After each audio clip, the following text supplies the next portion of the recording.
Hello and welcome back to Aetherfall. We've talked about animals and we've talked about constructs, and today we're going to talk about the final piece to the living puzzle of Aldera, humans. While animals act on territory and hunger, and constructs act on logic, humans can be a bit more irrational. When you see a random person out in the wild, you'll never quite know what their motives are, whether they're out for blood or out for a walk. Even bandits and pirates, people we normally just see as punching bags in most games, will not openly be hostile most of the time. So, without further ado, let's talk about the different kinds of people you'll meet in Aldera. To start, there are obviously the factions we've already talked about. If you want to check out that video, you can click the little icon in the top right corner. What we're getting into today are the general human groups, and what your interactions with them may look like. To start, we have bandits. These antagonizing humans are often underutilized in RPG games, being aggressive almost to a fault. In Aetherfall, I think these groups should only rarely be attacking the player without provocation. Instead, bandits should be more focused on looting and recruiting, both options for the player. Unlike some groups, bandits won't require a high speech skill in order to join their ranks. These aren't master diplomats we're talking about. To go into more detail on how bandits will act, they'll mostly try to rob you, either attempting to knock you out with force, or forcing you to hand over your goods. If a robbery attempt fails and you manage to kill one or multiple bandits, they should reasonably back off, realizing you're far too dangerous to fight. These bandits will have a reputation system with other groups, and talk about the player's exploits, who appear to be extremely dangerous and act accordingly. Kill every bandit, but only when provoked. Others will leave you alone. But if you go into a bandit camp and slaughter them without any warning, others will attempt to get revenge and kill you.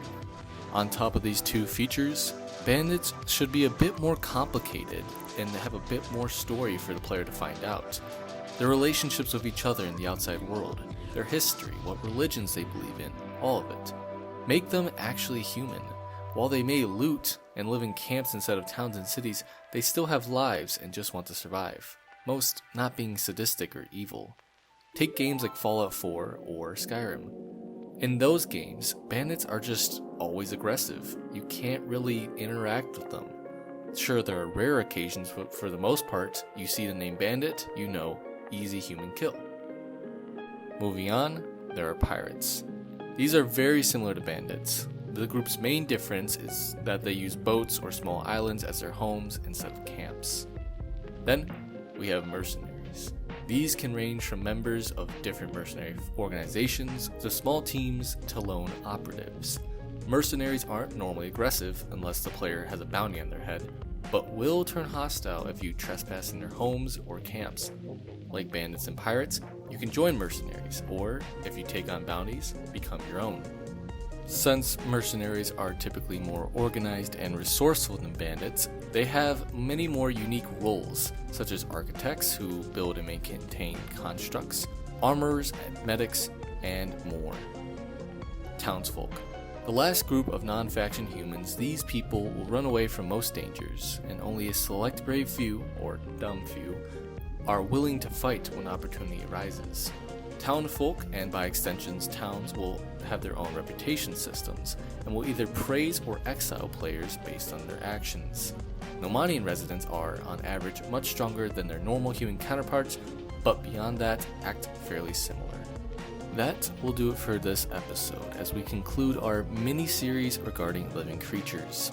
Next time, we're going to be looking at the reputation system, which I've been hinting at for a while in these other videos. Until then, this has been Brian, and I hope to see you all for the next video. Bye for now.